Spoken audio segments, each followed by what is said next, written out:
Ryvan stood on the balcony of his 17th floor apartment, staring at the city lights and trying to understand how everything had collapsed so quickly.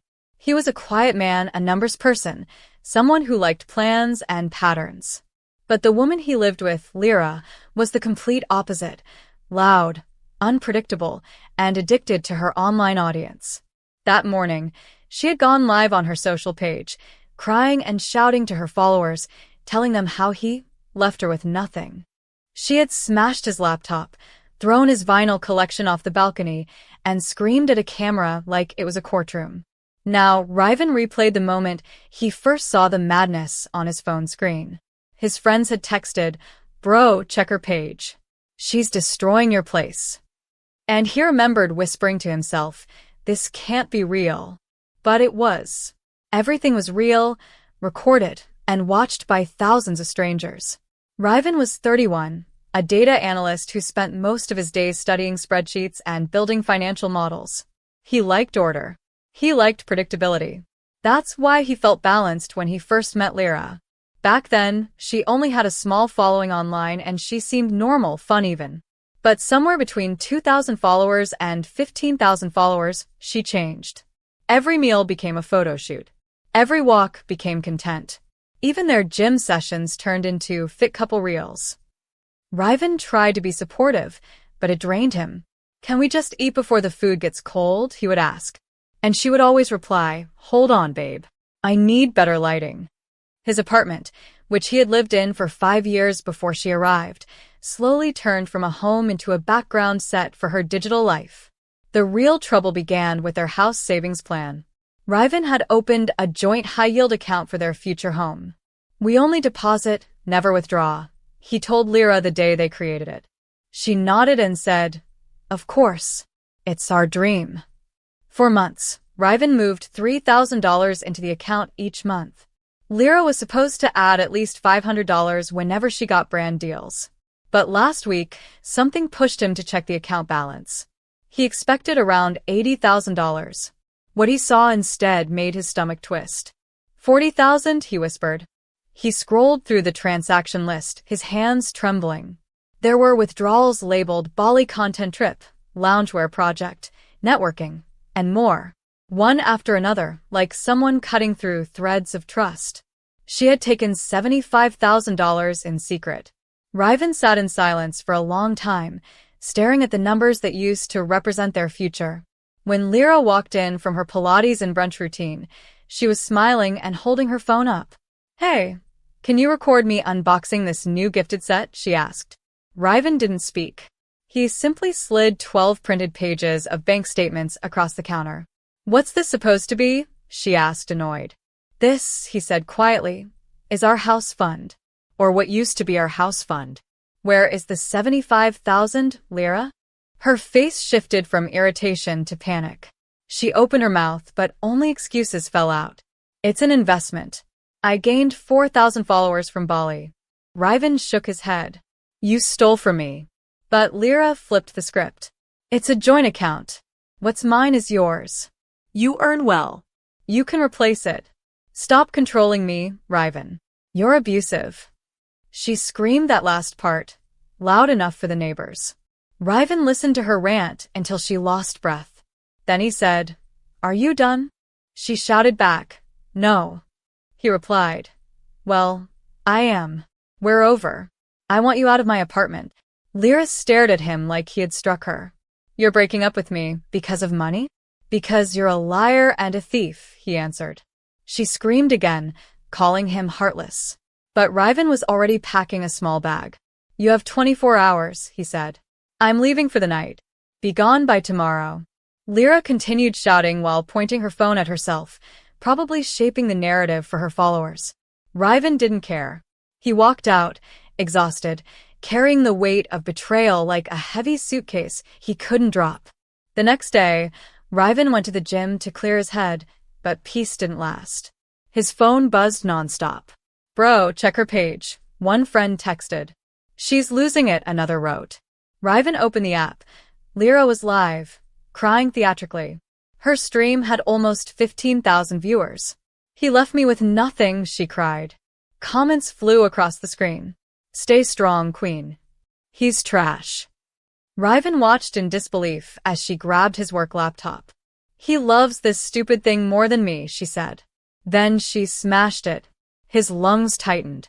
But then she went to the balcony. She started throwing his vinyl records off the 17th floor. The moment felt unreal, like watching someone else's nightmare.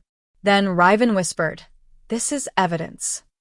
And the data analyst in him kicked in. He started his own live stream. "I'm documenting this," he said shakily. "My ex is destroying my apartment and throwing my things off the balcony." Then he called emergency services while driving back. When he arrived at the building, police cars were already there. His belongings were scattered across the pavement like broken memories. He ran inside with officers behind him. "She's still in there," he told them. In the elevator, he kept watching Lyra's live stream. She was now tearing his suits from hangers like it was a performance. The officers' expressions hardened. They didn't need convincing. They had seen enough. When Riven unlocked the door, the officers pushed inside. "Police, don't move." Lyra froze with his game console in her hands. Her phone was still on the TV stand, streaming everything. She turned to Riven with wide eyes. "You called the police on me?" "You're destroying my apartment," he replied, still recording. She tried to accuse him of being abusive, but the officers had already seen the items thrown from the balcony. "You're under arrest," one said. Lyra screamed, "You can't arrest me. I'm an influencer." She tried to run but slammed into another officer. They cuffed her while she cried, "You're ruining my life." The sergeant ended her live stream. "This is evidence," he said calmly. Riven stood among the wreckage of his apartment. Ripped couch, broken TV, shattered glass, empty closet. The officers took Lyra downstairs. He followed slowly, his legs weak. When he sat on the balcony rail, his phone buzzed. A message from Lyra's mother said, "She called from jail." What happened? Riven just stared at the city. He stopped his own live stream. Silence wrapped around him. "I guess I'm single," he murmured. But inside, he already knew this was only the beginning of a long, painful road, one that would stretch far beyond smashed belongings and broken trust.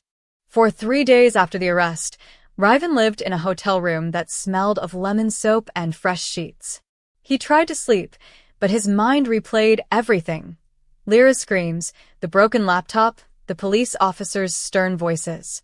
His apartment was unlivable, a battlefield of destruction. He spent hours scrolling through the internet, only to find his nightmare everywhere. Strangers had screen-recorded Lyra's meltdown. Part of him felt embarrassed, but another part felt relief. "At least no one can twist the story now," he whispered to himself. Every platform had clips of Lyra shrieking, "He left me with nothing," while throwing his belongings into the sky. "Balcony girl," the captions called her. He watched hundreds of comments scroll by. Some mocked her, others were horrified, but almost all agreed on one truth: she went too far. Lyra's influencer dream fell apart in hours. Her followers turned against her. Her brand partnerships dissolved overnight. People who once called her queen now wrote, "She could have killed someone, and this isn't breakup drama, this is criminal." Riven stared at the screen in disbelief. $75,000, he whispered, thinking of their savings. Gone. And now her online world was gone too. It felt surreal. He had tried to love her, tried to support her, but everything she touched had turned into content. And now even her downfall had become content, watched by millions. "This wasn't supposed to be my life," he said quietly. He didn't know whether to laugh or cry. Lyra's parents drove into the city 3 days later. They asked if they could meet him, so he agreed to a small cafe near his hotel. When he walked in, they looked exhausted. Her mother's eyes were red and puffy. Her father's shoulders sagged like he carried invisible weight. "Riven, thank you for meeting us," her father said. We don't understand what happened." Riven took a deep breath. "She stole $75,000 from our joint savings," he said gently. Her mother shook her head in disbelief. "She told us you took her money, that you controlled her." Riven didn't argue. He simply slid a stack of printed bank statements across the table. Her father picked them up with trembling hands. Her father's face drained of color as he read. Bali, content trip, 8,000, he murmured. He reached the police damage report next and stopped breathing for a second. 11,450, he whispered. Her mother covered her face, crying softly. She told us she just lost control, she sobbed. Riven sat calmly. He wasn't angry anymore, just tired. I'm pressing charges, he said. Her mother looked up desperately. Please, she's ruined, she's facing charges, can't you forgive her? Riven shook his head. She threw things off a 17th floor balcony. She could have killed someone. I'm not ignoring that. Her father placed the papers down and nodded slowly. We understand. After leaving the cafe, Riven walked outside and breathed in the cool air. Everything felt strangely quiet, like the city was holding its breath. He didn't enjoy confrontation, but he also knew he had done the right thing. The apartment management called him next. Mr. Varon, the building's supervisor, said, using his legal last name, we reviewed the police report. She is banned from this property. And given the situation, we'll allow you to break your lease without penalty. Riven sank into a chair in the lobby. Thank you, he murmured. He felt relief wash through him. The apartment he once loved no longer felt like home. I guess I'm starting over, he whispered. When he finally returned to the ruined apartment, the destruction felt even heavier in person. Clothes shredded, books ripped apart, screens broken. His living room looked like a storm had passed through it. He walked slowly, picking things up one by one. Why? He whispered to the empty room. He wasn't talking to Lyra anymore. He was talking to himself. He found her phone, the one she had streamed on. The police had placed it in her purse and handed it to him after the arrest. He stared at it for a long moment. So many lies came from this thing, he said softly. But instead of returning it to her, he placed it in a bag for his lawyer. Let the law handle the rest, he murmured. The next week was filled with paperwork, insurance claims, legal forms, meetings with attorneys, and countless phone calls. Riven's lawyer, a sharp, calm woman named Serene, reviewed everything carefully. We're filing both criminal and civil, she said. Her live stream is perfect evidence. She narrated every crime herself. Riven let out a humorless laugh. She always loved talking to her audience. Serene raised a brow. Well, this time her audience might save you. Riven appreciated her confidence. It was the first time in weeks he felt like someone was on his side. 3 months passed before the criminal hearing. Riven sat in the courtroom, heart pounding. Lyra sat across from him. No makeup, no flashy clothes, just a pale, quiet version of herself. Her parents sat beside her, looking broken. The judge watched a 30-minute recording of her smashing items, screaming, throwing things off the balcony, and bragging about the revenge. When the video stopped, the courtroom was silent. The judge leaned forward. Miss Lyra, explain to me how this is emotional distress and not deliberate vandalism. Lyra stuttered. Her lawyer tried to argue, but the judge wasn't convinced. Riven didn't smile. He wasn't joyful. He just felt done. The judgment was harsh, but fair. Lyra received 2 years of probation, a fine, and mandatory community service. The civil case followed, and Riven won everything, every dollar she took, plus the full cost of the damages. Lyra didn't have the money, so her parents reluctantly paid, taking out a second mortgage on their home. When they sent in the check, Riven held it with mixed feelings. I never wanted this for them, he whispered. But he deposited it because he had no choice. He used it as a down payment on a small, peaceful house far from the chaos of the high-rise. And for the first time in a long time, he felt like he could breathe again. Riven settled into his new small house slowly. Moving boxes sat like quiet witnesses in each room. The yard was tiny, but it had a tree, and for the first time since the chaos, he made coffee in his own kitchen without worrying about lighting or followers. He still checked his phone more than he wanted to. Notifications were quieter now. He had messages from old friends, a few work emails, and the occasional news link about Balcony Girl, which made him grit his teeth. One afternoon, his new neighbor, a woman named Senna, knocked with a plate of cookies. Hi, I'm Senna, she said with a warm smile.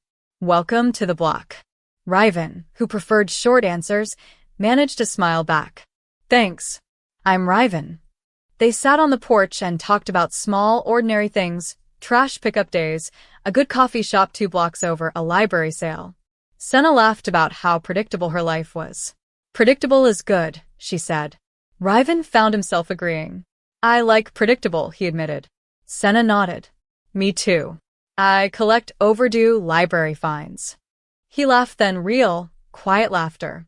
It felt normal, and for the moment, it felt like healing. Work at the office returned to routine. Ryvan liked numbers. They didn't gossip or perform.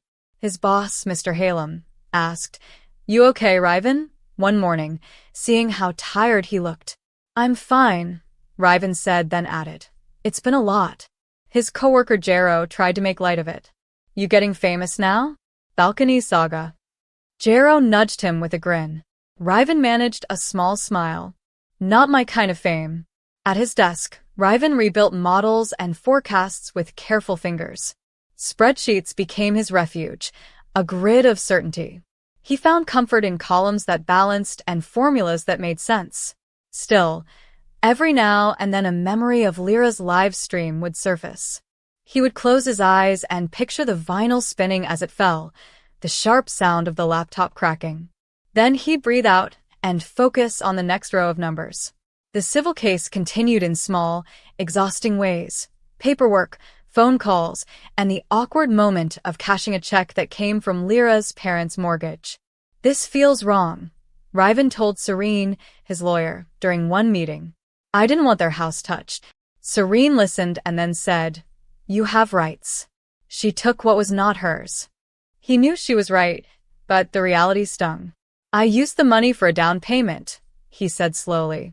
A house is a house, but I don't celebrate it. Serene nodded.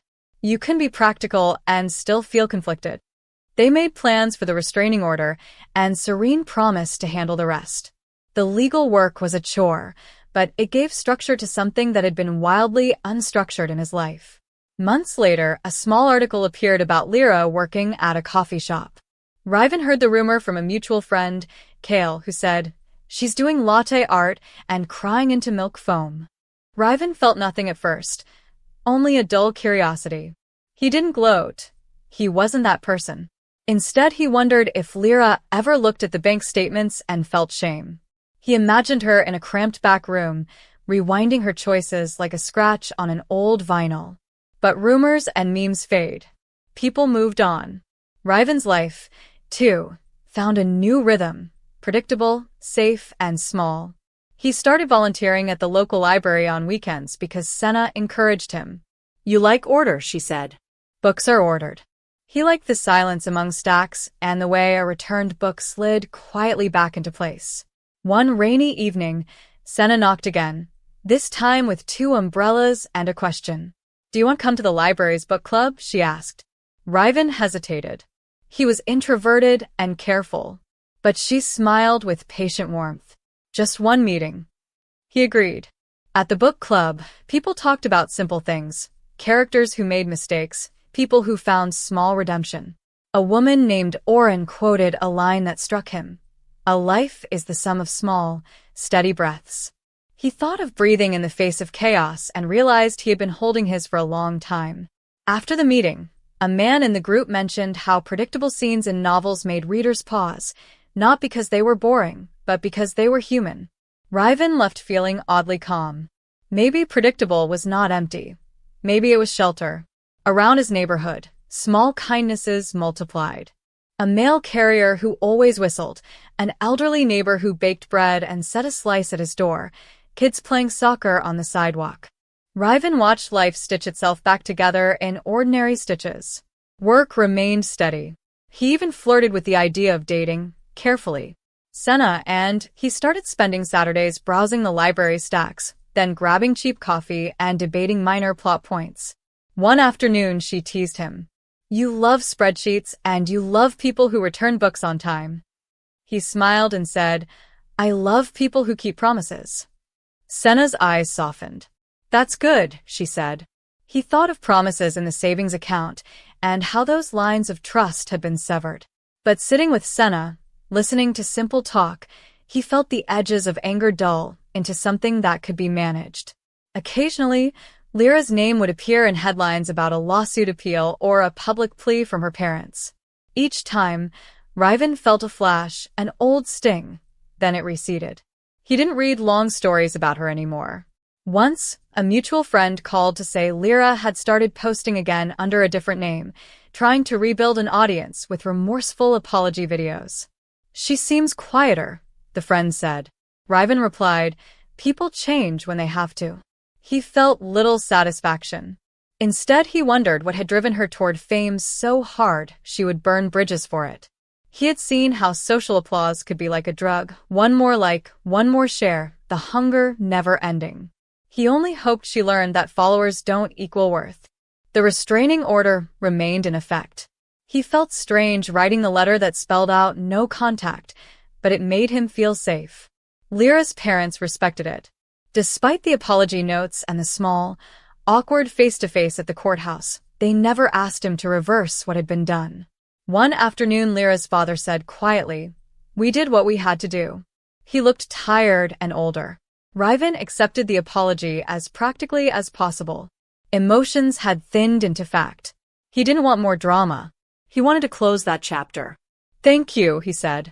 "I hope she does well." It was a small mercy, one that felt like closing a door and stepping into a quieter room. At a small dinner party hosted by Senna, Riven met people who didn't want to be seen, only to be kind. They played simple board games and talked about gardening, rent hikes, and movie recommendations. Someone mentioned that life is strange, full of surprises, good and bad. Senna squeezed his hand under the table, and he squeezed back. Later that night, he walked home slowly under the streetlights. His house glowed warm behind a small curtain. He thought of the spreadsheets he loved, the house fund that had become a battleground, and the mess that followed. He also thought of the small, steady steps he had taken, moving, suing, healing, volunteering, making friends. He breathed and felt lighter. There was no dramatic revenge or cinematic ending, just a long string of ordinary days that, together, formed something resembling peace. Riven eventually invited Senna to see his new house.